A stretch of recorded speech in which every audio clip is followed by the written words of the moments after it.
Well, hello everybody. I am doing this is actually my third video of the day plus the live stream, so I've been very busy today. I just finished with a little bit of a let me adjust this of a rant on the new box set. So I'm going to talk a little bit about YouTube copyright because there's so many freaking misconceptions about YouTube and their copyrights. And you know, there's meltdowns over it, and there's just I'm going to quit and I'm going to go away, and I'm sick of it. So let me start off with this. You walk into an elevator and you're hearing music. That place, the hotel, the building, they lease that equipment. I know because I used to lease it for some of the buildings, hotels, and what they pay, parts of that money goes towards publishing rights and all that. So they're paying for that, and you wind up paying for it somewhere along the line with your hotel bills or whatever. So you walk into a restaurant and they're playing background music. Same thing. They take a very small percentage of the gross receipts at the end of the year or quarterly or however they do it, and that goes to the publishing union or publishing companies that, you know, they have a conglomeration. In one company, they collect publishing rights percentages. It's a small amount from each place, but they collect it. Otherwise, they will sue the restaurant or whoever's playing it. Walk into a bar, there's a live band playing cover songs, or they're playing the same thing. If there's a jukebox, if it's a band that's playing their own songs, they're gonna. But the bar still has to pay it because it's an overall thing. Radio station, same thing. They have to pay. You want to create your own radio station? Guess what you're going to have to do? You're going to have to pay publishing rights. Flat out, you can't do it.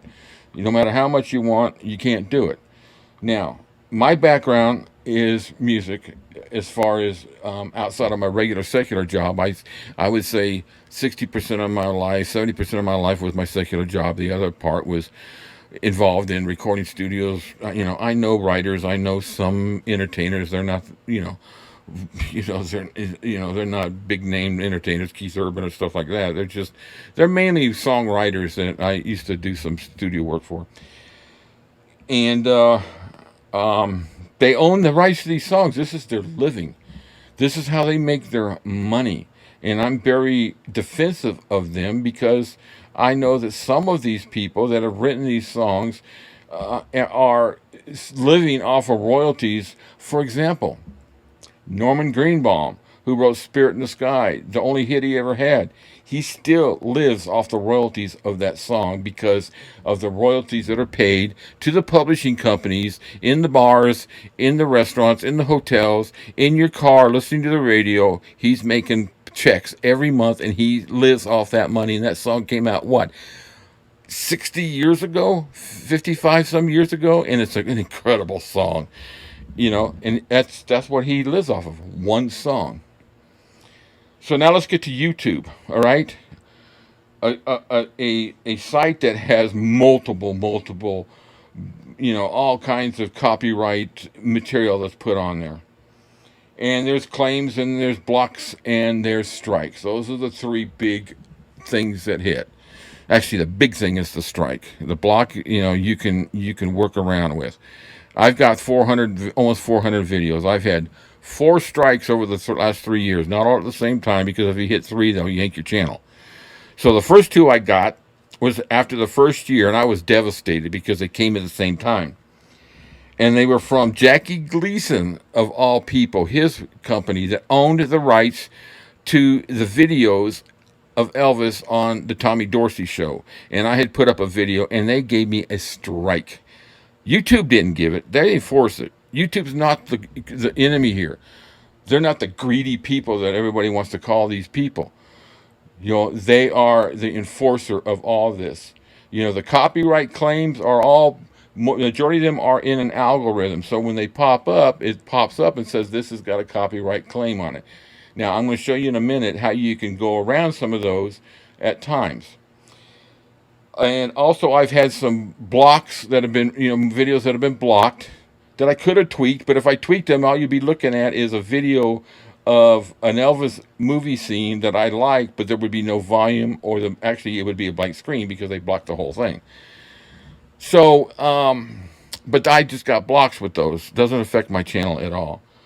And then there's the strikes. Now the strikes are are given directly from the people that own these songs. I have given somebody a strike. Now, there's two options when you do a strike, when they fill it out. And now that I've done it, I understand the process. There's two options when you create a strike for somebody that's used your material. Number one, you strike it, it's yanked off, and that channel is hit with a strike. Okay, and once again, like I said, 3 strikes, you're out, like baseball. Or they can give you 24 hours with a notice to yank that song off before they give you a strike. You've got those two options. And they have that option to do it. It's not a given that they're going to give you a strike unless they've thrown that into the algorithm. But very rarely do you, when you upload a song, do you immediately get a strike. You don't, because the algorithms will send notifications to some of these owners. Now, people say, well, some of these reaction channels and all, I get away with, with having their songs up not being yanked. Well, you know what? Maybe they do. Maybe they do what I'm about to show you that they do. Maybe they get away with that.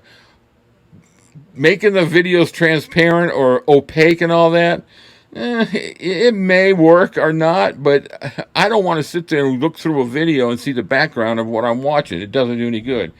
Putting in the description who owns the copyright doesn't do a damn thing. Nothing. Doesn't affect it at all.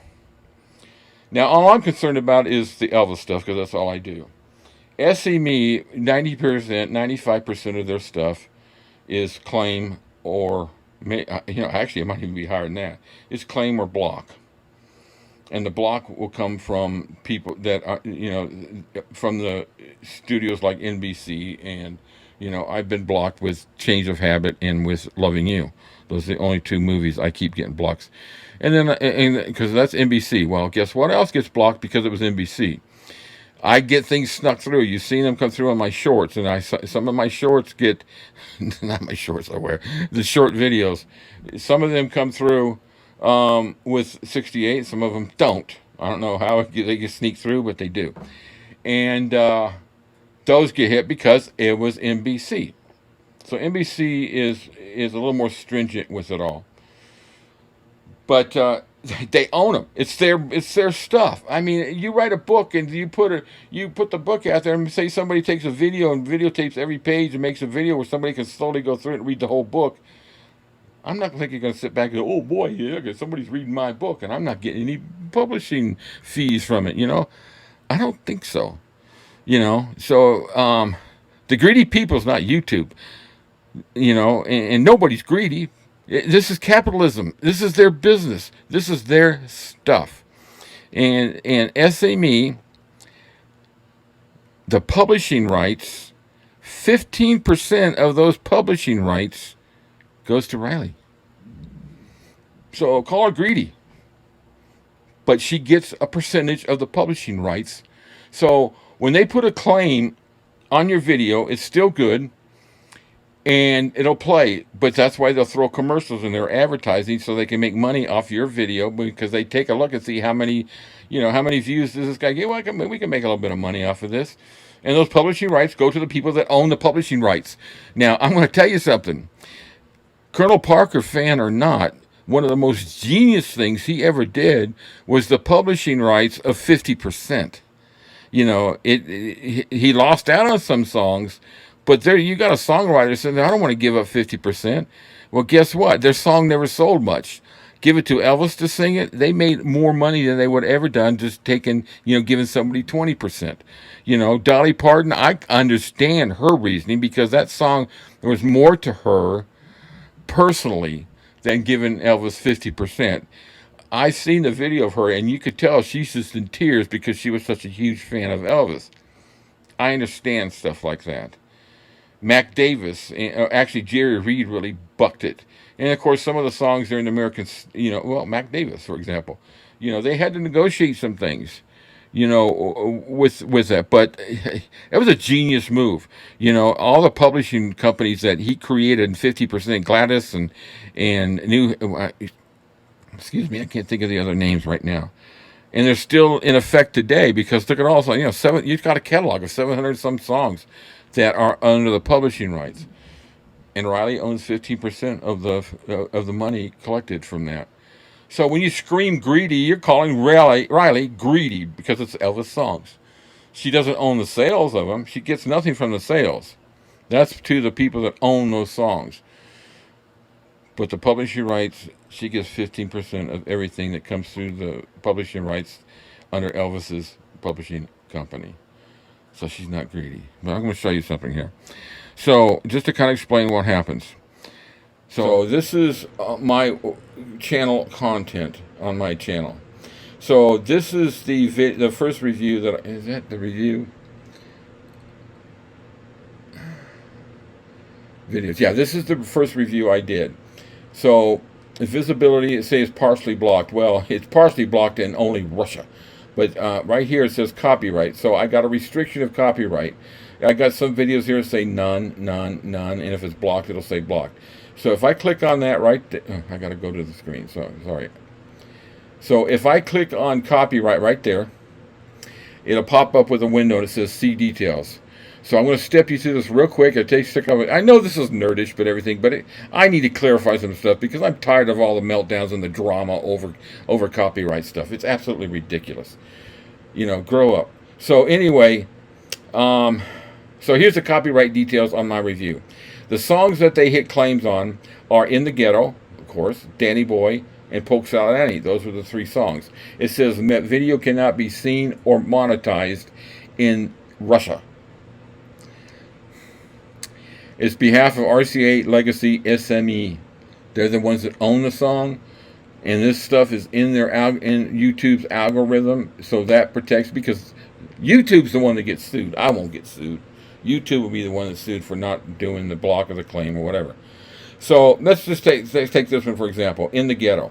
Now I have an option to do something with this. So I select action, and I can erase the song, and they'll put the video back up, which on this one, it's all 3 songs, so I got nothing but just a video with no music. I can replace the song. That makes no sense. I can trim out that segment. Well, that's the same thing as erasing the song. Now, I can dispute the claim, which I have done many, many, many times. And I'm going to tell you, I've won 80% of the time these disputes. And I'm going to tell you why. So I'm going to walk you through all the way to the point where I finalize it. So I hit continue. And it says, now I submit the dispute. It gets reviewed by SME, and they have 30 days to reject it. And if they don't reject it, don't do anything, the claim goes away. There's no effect on that song, and that's it. And I would on the claims, a lot of the time, of course, it's been a little bit more that they've gone through with it because of the popularity now, but it doesn't affect me either way. The song still stays up. They don't take it down. The final outcome, if your dispute is rejected by the claimant, the claim will remain on your video. If you're still confident, I can do appeal, but I never appeal, and I won't. Impact on the video, your video will be made visible in 48 hours. That is if they've made a block on it. So if they block it and you make a dispute, it will stay blocked for 48 hours. Then they'll go ahead and let it release and let it go through the whole dispute. I mean, the whole, dispute of the claim of the block. So you go there. So I go to the next one. Now, my reason. Original content. I don't own original content. License. I don't have the license to do this. Copyright exceptions such as for fair use.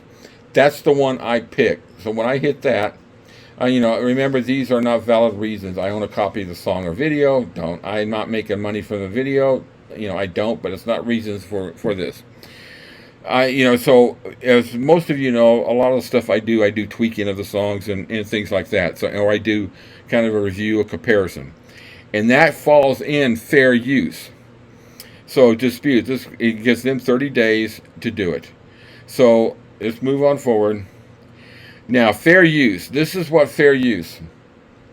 There's no magic formula to determine whether you're protected by an exception to copyright, such as fair use or fair deal in general. Courts look at the degree to which you've transformed the original content. Now, this is as it goes to court. All right? Common misconceptions. Well, types of reuse that is okay or can be okay. Parroting, I've done that. Commenting on original work, I do that. And that may be protected as an exception. And I think that's why I get away with some of the claims, because I do that. I just don't play music. And that's where you get hit. Now, common misconceptions that people think out there is you can't put in the description and say, well, this is the person that owns it. That doesn't, you don't get away with it. So that's it. That's the story about copyright claims.